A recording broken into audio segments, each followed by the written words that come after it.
Shalom teman-teman semua. Shalom. Shalom. Kita kembali lagi di acara kesayangan Anda, Story Simple Truth of Youth. Iya. Hari ini kita mau bahas sesuatu yang luar biasa, tapi sebelum kita mau lanjut ke sana, kita mau perkenalkan bintang tamu kita, Ko Bram. Enggak ya, tanpa masker ya? Tahu lah pasti. Dan di sebelah sana ada host kita, Jane juga, saya Yusa. Dan sudah 2 minggu yang lalu kita menemani. Dan saat ini kita kembali lagi mau membahas sesuatu yang luar biasa, itu tentang masa depan. Wih, masa depan. Ini kayak Avengers ya, ke masa depan gitu. Ya, tapi kali ini bukan cuma sekedar masa depan biasa, tapi menyangkut dengan potensi diri kita. Nah, ini yang mungkin anak muda yang banyak yang struggle di daerah ini sih kok kadang harusnya itu cara anak muda buat menanggapi masa depan itu gimana? Apakah harus takut atau khawatir atau dengan pede? Wah. Takut dan pede itu harus ada semuanya buat saya ya. Kalau kita kepedean tanpa takut, wah kita bakal jadi terjerumus juga. Tapi kalau kita ketakutan banget, itu yang jadi berat juga karena kita nggak berani ngelangkah apa-apa. Satu hal yang mungkin saya bisa ngomong ya, masa depan itu pasti. Ya. Jadi mau nggak mau kita harus jalani namanya masa depan. Dan waktu itu nggak akan bisa kembali. Kalau tadi ngomong Avenger, ya, kalau teman-teman yang nonton Endgame kan tahu kan, itu ada satu masa di mana mereka harus kembali ke masa lalu untuk memperbaiki kan. Kalau ada itu enak banget. Tapi sayang kita nggak ada kan, kita nggak, istilahnya bahkan satu kesempatan pun kita nggak dikasih untuk kita kembali ke masa lalu untuk memperbaiki. Jadi apa yang di belakang tetaplah di belakang, apa yang depan itu yang bisa kita perbaiki. Nah, jadi buat saya teman-teman, masalahnya gini, 10 detik dari sekarang itu sudah masa depan.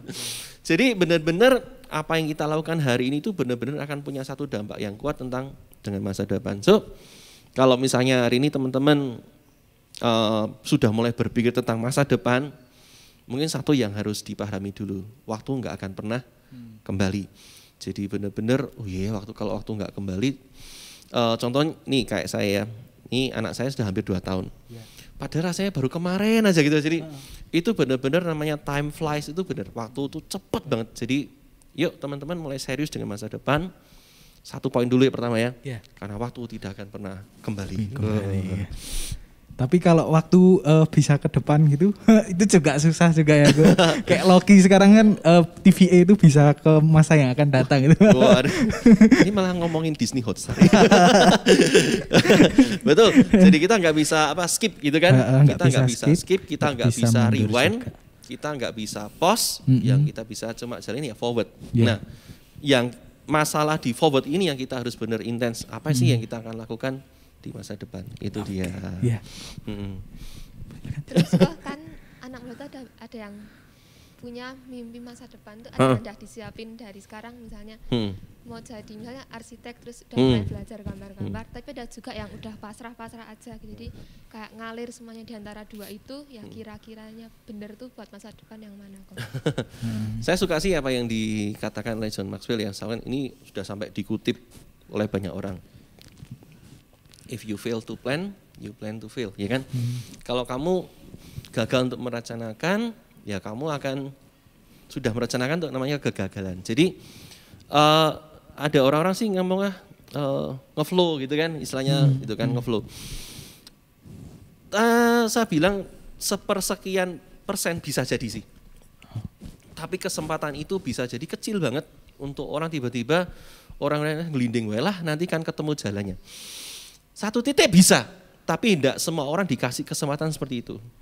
Nah, buat saya ketimbang kita merelakan untuk kemungkinan yang blinding saja atau flow aja, kenapa tidak kita mulai bentuk satu kemungkinan-kemungkinan di mana kita bisa ciptakan masa depan yang lebih baik.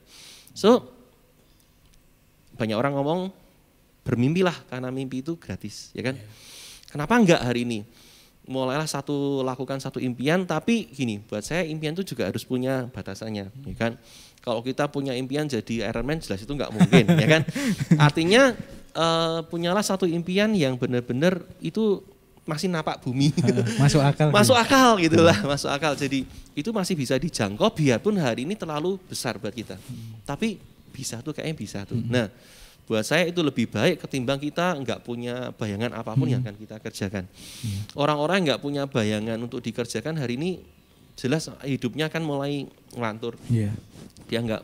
Dia sembarangan karena dia nggak tahu arah hidupnya kemana. Beda dengan orang yang sudah punya satu impian. Kayak tadi arsitek.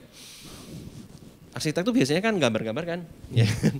Nggak mungkin lah jadi dia persiapan arsitek tapi sekolahnya kegiatan seharinya nari. Kan beda banget. Itu beda banget. Kalau dia memang punya satu impian untuk jadi seorang arsitek, ya dia akan bergelut dengan dunia arsitek itu apapun harganya. So punyalah satu arah. Punyalah satu visi. Daripada kalian nggak punya visi, itu lebih menyakitkan. Ya itu dia. Ini kok aku juga sempat aja yang aku bingung nih. Kalau di sekolah aku pernah diajari sama guru musikku, katanya kalau kita tuh hidup tuh jangan kayak maaf kotoran gitu, ngalir terus, tapi tahu-tahu hanyut gitu. Ada juga yang bilang berjalan tuh jangan seperti di rel, jangan lurus terus. Tapi beda kalau misalnya kita dengar firman di gereja itu kita tuh harus berjalan seperti dari relnya Tuhan gitu. Nah terus ini sebagai anak muda itu kita harus berjalan lurus atau justru malah anti mainstream supaya kita punya dobrakan gitu loh. Itu yang bikin saya bingung sih kok. Sebenarnya satu pemahaman yang salah ya. Gini, enggak semua orang tuh enggak diciptakan untuk jadi kereta api. Kereta api itu kan itu treknya lurus karena kereta api enggak bisa siksak gitu kan. Tapi gini, saya belajar berjalan bersama Tuhan itu juga enggak seperti kereta api. Ambil contoh aja kemarin misalnya di Youth ya kan. Untuk bangsa Israel dipimpin dari Mesir ke tanah perjanjian, itu pun puter-muter-muter. Jadi sebenarnya pun Tuhan tuh enggak suka dengan jalan yang lurus, tanda kutip. Karena jalan yang lurus itu enggak mengasah karakter. Jalan yang lurus tuh enggak mengasah ketajaman. Jalan yang lurus tuh enggak mengasah kekuatan. Nah, Tuhan pun tahu kalau dikasih jalan lurus, wah gawat nih. Contoh gini, saya pernah nyetir ya. Itu waktu itu ke Surabaya, ada satu, saya lupa jalan tol kalau nggak salah di Mojokerto. Itu memang subuh waktu itu nyampe sana, lurusnya minta ampun. Itu asli ngantuk banget. Karena udah ada belok kan, udah ada apa-apa itu ngantuk karena cuma main diem gitu kan. Jadi itu mata juga enggak. Nah Tuhan pun tahu itu. Kalau manusia tuh enggak dikasih belokan jatuh ini. Nah jadi sebenarnya tadi analoginya buat saya ada sedikit yang salah. Kita pasti akan berbelok. Tapi belokannya itu seperti yang Tuhan mau. Ambil contoh gini, kita ada jalan misalnya ke Sumbing atau Sindoro, itu kan nggak mungkin diambil jalan lurus, pasti dia jalan muter itu kan. Kalau itu jalannya enak nggak? Enak karena kita tahu jalannya, biarpun itu muter-muter. Tapi itu ada treknya. Beda kalau gitu, aku mau nerabas gitu kan. Orang yang suka nerabas sekarang dengan trail ya kan. Saya percaya tantangannya lebih berat, karena mereka nggak ada jalannya dan terlalu banyaklah challenge-nya. Jadi buat saya gini, anak muda, tetaplah di jalannya Tuhan, sekalipun jalannya belok. Asalkan engkau di jalannya Tuhan, ujungnya pasti enak. Berarti kalau mau lurus apa belok, tetap kalau jalannya Tuhan itu jalan yang benar. Betul. Asal gini, jangan membelokkan diri. Kalau engkau belok diri, lah gawat lah. Hari-hari ini ada banyak orang yang, contoh lah gini, nanti kan pas masa muda gini lah. Nyoba minuman lah enggak apa-apa lah gitu kan, nyoba ngerokok enggak apa-apa lah, nanti ujungnya juga bisa. Buat saya itu satu kesalahan besar karena kita berani menyanyiakan jalan yang sudah Tuhan kasih. Kalau contoh gini ya, kita tuh tersesat, untuk kita kembali ke titik awal kan itu butuh waktu. Nah waktu itu enggak bisa diulang.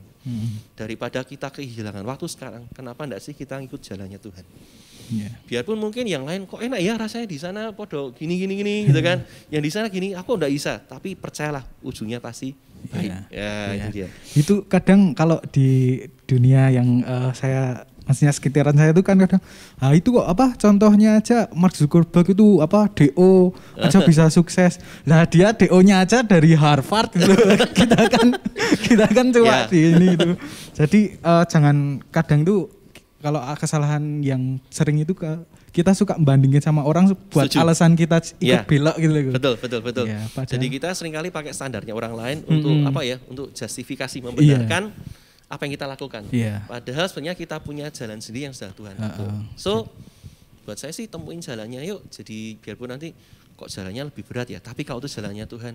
Yeah. Roma 8:28 ngomong gini kan, kita tahu sekarang bahwa Allah bekerja dalam segala sesuatu untuk mendatangkan kebaikan. Jadi ujungnya pasti baik kok kalau itu Tuhan. Gitu. Oke, Jen, ada pertanyaan?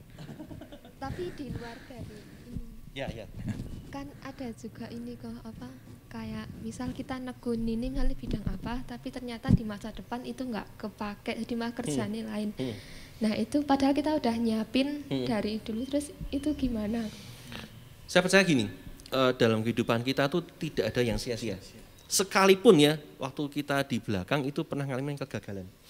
Setiap kegagalan yang terjadi itu bisa Tuhan izinkan jadi pembentukan yang besar. Contoh Musa. Kalau dipikir-pikir, Musa tuh di padang gurun sebelum, kan dia di Mesir 40 tahun. Terus dia jadi gembala 40 tahun. Jadi pemimpin bangsa Israel 40 tahun lagi. Lah 40 tahun di tengah tuh kalau dipikir ngapain coba aja. Itu mereka kan dipikir-pikir Tuhan tuh buang waktu banget lah gitu kan. Tapi enggak tuh. Apa yang dilakukan Musa waktu itu ternyata dipakai Tuhan tuh. Jadi hari ini jangan takut kalau misalnya ya, dulu tuh kok nganu ya, yang ini enggak kepake. Satu saat itu bisa dipakai Tuhan. Jadi hari ini jangan takut untuk mencoba. Tapi waktu mencoba tetap ikuti tuntunan Tuhan. Kalau misalnya waktu itu enggak dengar gini, lebih baik ngelakuin daripada diam. Ya kan? Lebih baik salah daripada tidak mencoba. Tapi juga berarti coba juga. Artinya gini, kita mau belajar untuk berani mencoba melakukan daripada kita enggak jadi orang yang apatis, jadi enggak ngelakuin apa-apa. Hari ini sih saya percaya gini, setiap apa yang terjadi di belakang itu bisa Tuhan pakai jadi satu alat yang luar biasa. Jadi teman-teman jangan takut dengan kegagalan. Satu kegagalan bisa Tuhan ubah jadi kemuliaan yang besar kok. Gitu. Kalau kita memperbesar kapasitas kita itu apa? Ada jaminan kok kalau kita bakalan jadi orang yang sukses di masa depan? Itu sebenarnya gimana ya kok? Gini, kita kan setiap orang pasti mau bertumbuh. Yeah. Setiap kita pasti mau mengembangkan diri. Nah, tapi ada juga orang-orang yang malas ngembangin diri. Yeah. Nah, nanti akan dilihat gini. Waktu kita mengembangkan diri kita, itu namanya kan kapasitas. Kapasitas itu kan kayak wadah. Yeah. Contoh gini, 1 gelas air. 1 gelas itu bisa memuaskan dahaga kita untuk seberapa sih? Setengah hari. Paling 2-3 jam ya. Ya, 2-3 jam. Itu 1 gelas. Yeah. Tapi kalau kita punya botol aqua yang besar, mungkin 6 jam kuat tuh gitu kita. Yeah. Bahkan mungkin seharian kalau yang nggak doyan minum, bisa tuh seharian. Itu 1 botol aqua. Kalau 1 galon, mungkin bisa sampai 2-3 hari, ya kan, untuk 1 keluarga. Kalau itu tandon yang besar itu bisa sekian hari, bisa buat nyuci, bisa bukan cuma buat minum. Artinya gini, semakin besar kapasitas kita, itu kita punya satu daya yang lebih besar lagi. Nah, saya mau sampaikan ada namanya kapasitas, akan ada namanya kesempatan. Yeah. Nah ini dia. Kapasitas itu bisa akan menemukan kesempatan, atau sebaliknya kesempatan yang akan menemukan namanya kapasitas. Ketika, contoh gini ya, saya pernah satu saat kesempatan menemukan saya, tapi kapasitas saya belum siap. Hanya kesempatan itu hilang nggak? Yeah, hilang deh, karena kapasitas saya belum siap. Ada orang yang sudah menyiapkan kapasitas, tapi kesempatan yang belum datang. Tapi itu lebih baik daripada kita yang nggak punya kapasitas, kesempatannya datang berkali-kali. Waduh, kita yang menyanyiakan banget, gitu kan. Saya kok percaya gini deh, kalau kita punya kapasitas, itu kesempatan kok pasti datang. Yeah. Entah cepat atau lambat itu pasti datang. Nah, dengan kapasitas yang besar, itu kita akan punya satu kesempatan yang jauh lebih besar juga. Jadi teman-teman, buat saya kewajiban untuk mengembangkan kapasitas itu wajib banget. Yeah. Itu tanggung jawab kita. Jadi hari ini kalau mau teman-teman punya talent apapun, yuk kembangin yuk. Ambil contoh gini lah, kemarin sekian minggu yang lalu saya sebenarnya punya satu kesempatan. Waktu itu ada orang yang bermasalah datang ke kehidupan saya, tapi jujur masalahnya minta ampun berat banget. Dan di titik itu saya sadar, Tuhan, yang ini aku belum siap. Akhirnya kesempatan pun lewat. Ada sedihnya? Ada. Karena itu mungkin bisa jadi jiwa yang harusnya dirawat. Ditolong. Tapi nggak siap karena nggak mampu untuk apa ya? Itu masalahnya terlalu besar buat saya lakukan. Nah, jadi teman-teman sekian tahun yang lalu juga pernah ada kesempatan pergi ke luar negeri, ya kan? Di situ baru kerasa bahasa Inggris itu wah itu dibutuhkan banget. Kalau hari ini teman-teman nggak pernah belajar bahasa Inggris misalnya ya, terus tiba-tiba dikasih kesempatan ke luar negeri, nggak mungkin lah di sana bilang G, apa gitu kan. Itu orang luar ini ngomong apa gitu kan. Nah makanya yuk kembangkan kapasitas kita. Ketika kapasitas itu kuat, kesempatan datang, wah jadi deh jadian gitu. Iya betul. Tuh. Terus kan kalau soal kapasitas itu kan kita tahu itu kan tentang dunia kayak pekerjaan, skill. Nah terus gimana caranya kita buat ngembangin kapasitas tapi masih dalam jalannya Tuhan? Ya, yang pertama gini, jangan pernah pisahkan dunia rohani, dunia jasmani gitu kan. Jadi mau kita di dunia sekuler, itu pun tetap itu dunia Tuhan kok. Bukan berarti kita di gereja itu dunia rohani gitu kan. Begitu kita keluar gereja, minta ampun Tuhan dalam nama Yesus. Ini duniawi banget. Enggak kan? Kita pun tetap hidup di dunia ini. Justru gini, waktu kita berani mengembangkan kapasitas kita di dunia, itu kita bisa menjangkau banyak orang yang enggak terjangkau tuh. Jadi yuk keluar dari 4 tembok gereja ini. Contoh gini, kalau saya boleh enggak punya impian jadi penari, ya kan? Hari ini kan kita lihat, jadi misalnya apa ya penari back itu ya, apa ya backing dancer gitu kan, di BTS keren-keren ya gitu misalnya gitu kan, boleh nggak punya impian seperti itu? Boleh kok gitu kan. Jadi istilahnya gini, yuk jangan pisahkan antara dunia sekuler dengan dunia rohani. Bahkan apapun yang kita lakukan di luar, kalau itu kita kembangkan, kita bisa jadi berkat di sana.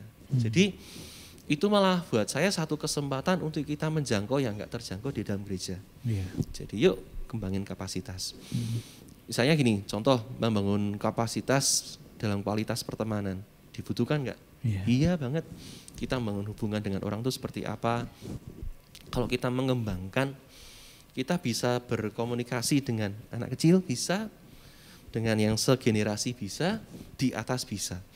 Bahkan nggak cuma berkomunikasi, yang kita omongkan itu bisa punya pengaruh karena kita punya kapasitas di situ. Hari ini ada banyak sih sekarang lahir ya orang-orang muda yang usia 30-an, 20-an, tapi setiap perkataan mereka yang mendengarkan nggak lagi sepantaran loh. Orang 40, 50, 60 belajar dari mereka. Karena mereka mengembangkan namanya kapasitasnya. Nah itu dia. Mungkin jangan malas ya. Mungkin maksudnya Jin juga gini sih kok. Kalau misalnya kita punya suatu talenta gitu, tapi ini sebuah talenta yang menurut firman Tuhan nggak boleh. Misalnya kita, ada orang yang jago banget buat syair tentang lagu metal yang untuk pemujaan gitu kok. Nah terus kalau gitu itu terus kita gimana ya kok? Sebenarnya kalau misalnya contoh ini ya. Ini misalnya benturan sama firman gitu. Saya percaya dia dikasih talenta untuk menulis. Artinya orang-orang yang punya daya tulis punya imajinasi, kemampuan untuk menulis. Pertama berarti punya kemampuan di linguistik, ya kan? Kan nggak harus ke metal kan? Iya sih. Berarti nggak harus ke sana. Artinya gini, orang yang punya talenta di linguistik ditambah dengan karunia roh, misalnya gitu ya.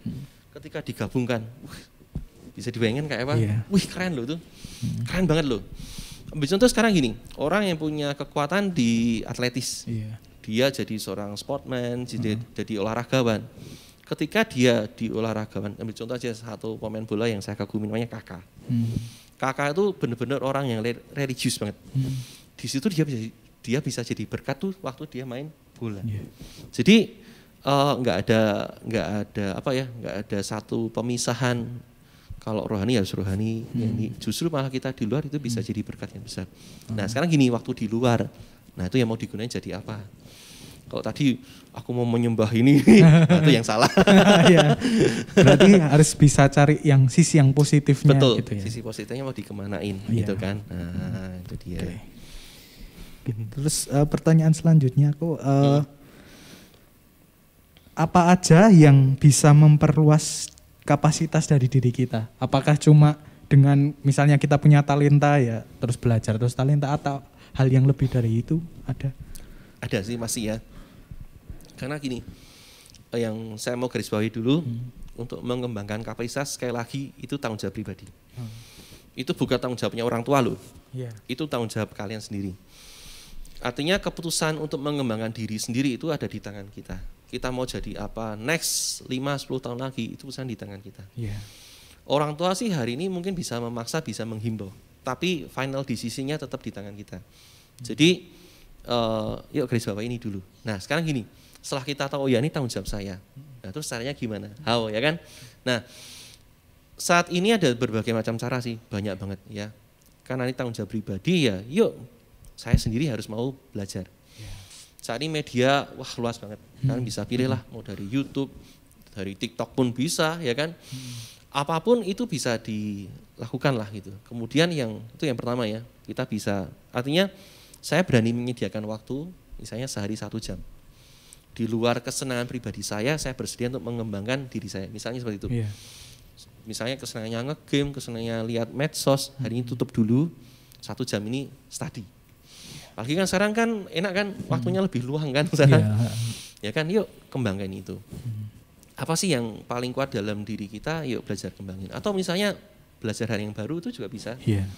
Belajar bahasa Inggris, atau belajar main musik, kok nggak ada yang main gitar apa, bagus sih aku mau jadi ya, itu kan main gitar bisa. Nah terus yang cara sebenarnya itu cara pertama.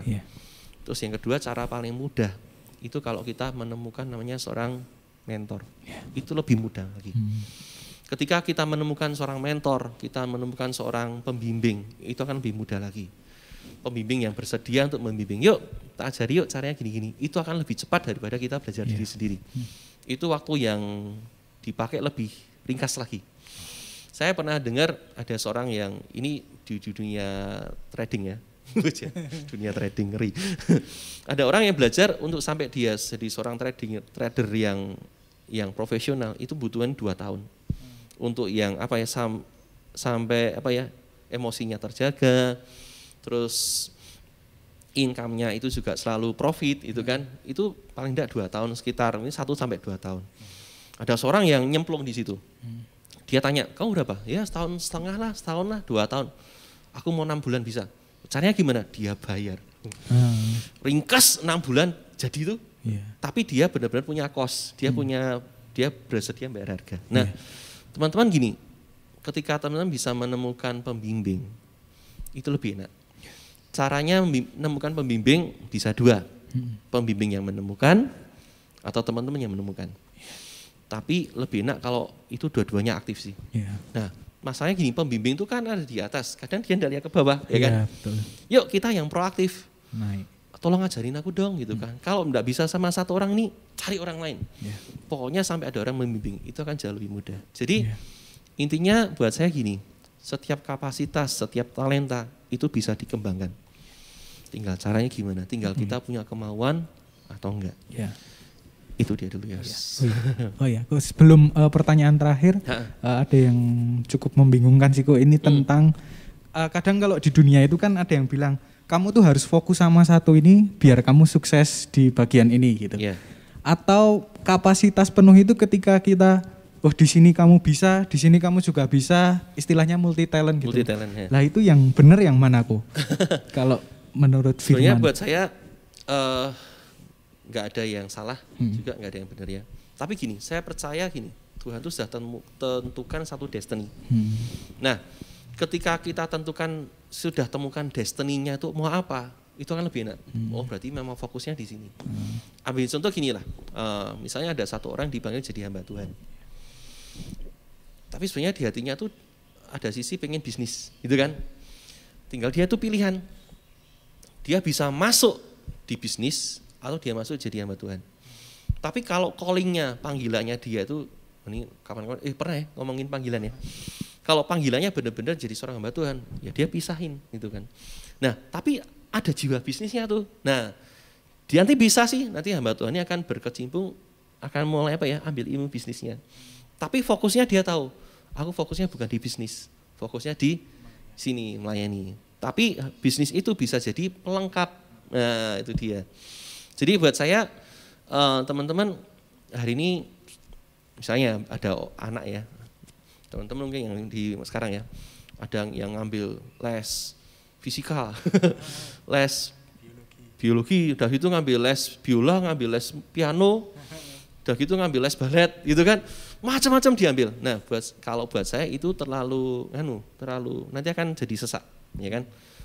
Kenapa sih enggak sambil? Saya ini memang sekarang kan ada tes bakat kan, nah itu lebih enak lagi tuh. Tes bakat tuh akan lebih memudahkan kita, sebenarnya kita tuh fokusnya di mana.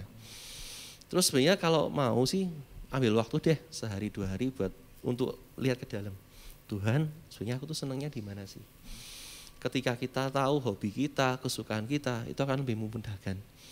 Oh, memang aku lebih kuatnya di sini. Ya udah yuk fokusnya di situ. Yang lain boleh enggak? Boleh, tapi asal jangan sampai merusak yang utama ini. Jadi yang utama sebagai panggilan utama itu jangan sampai dirusak oleh lain-lain yang kecil-kecil. Itu. Berarti kalau ada misalnya teman-teman sekarang ini pengen mengembangkan kapasitas, ya.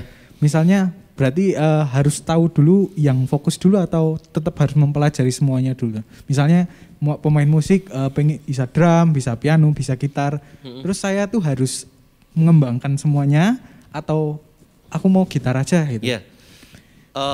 Kalau saya sih nanti akan berujung pada satu pilihan, Yos. Contoh ya, ini ambil contoh nama Echa Sumantri. Iya. Echa itu kan drummer, mungkin salah satu yang terbaik di Indonesia, ya kan? Bahkan mungkin dunia pun ngakui.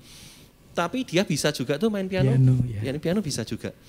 Tapi dia ambil spesialisasinya, karena dia tahu kekuatan saya bukan di piano, kekuatan saya di drum.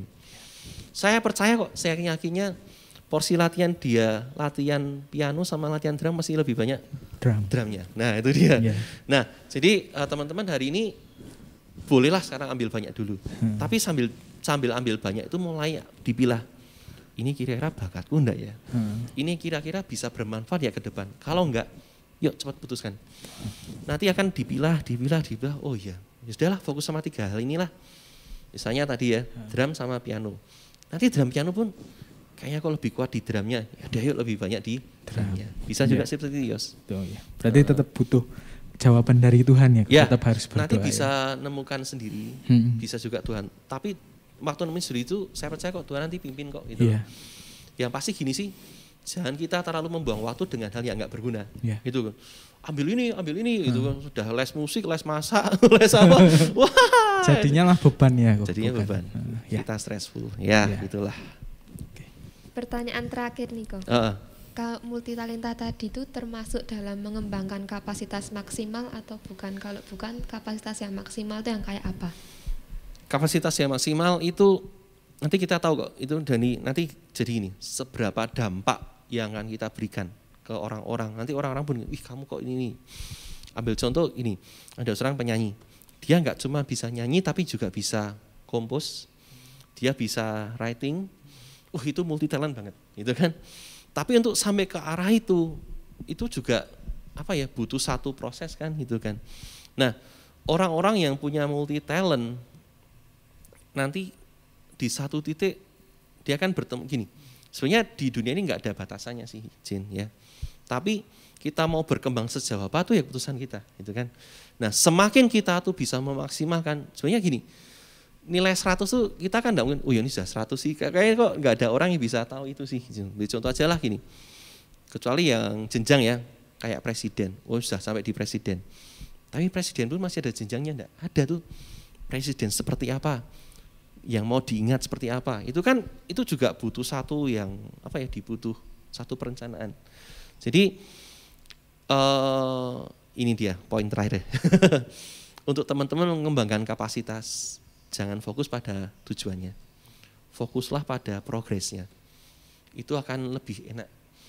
Pokoknya jadi penyanyi besar, itu malah bikin berat. Yuk nikmati yuk prosesnya. Tapi setiap proses itu dinikmati, diseriusi, ditekuni. Nanti tiba-tiba, loh kok nyampe ya, gitu loh. Ketimbang kita lihat ke depannya itu bikin berat. So, sebagai penutup terakhir buat saya mungkin gini, itu tanggung jawab pribadi, kembangkan kapasitas, dan setiap kita pasti harus nanti akan masuk ke area maksimal. Nah, untuk bisa masuk ke area maksimal, itu dibutuhkan satu komitmen, ketekunan, untuk kita mengembangkan kapasitas kita. Itu dia terakhir lah. Jadi inti story ini tuh ngembangin kapasitas maksimal itu penting. Terus jangan males buat ngembangin itu. Jadi teman-teman sampai di sini dulu story kita buat selama PPKM ini. Kita tayangnya enggak 2 minggu sekali, tapi seminggu sekali jam 12 di channel yang sama. Setiap hari Sabtu. Terus buat teman-teman yang mau tanya atau mau membahas tentang apa, bisa komen di bawah. Sampai ketemu teman-teman. God bless. God bless you.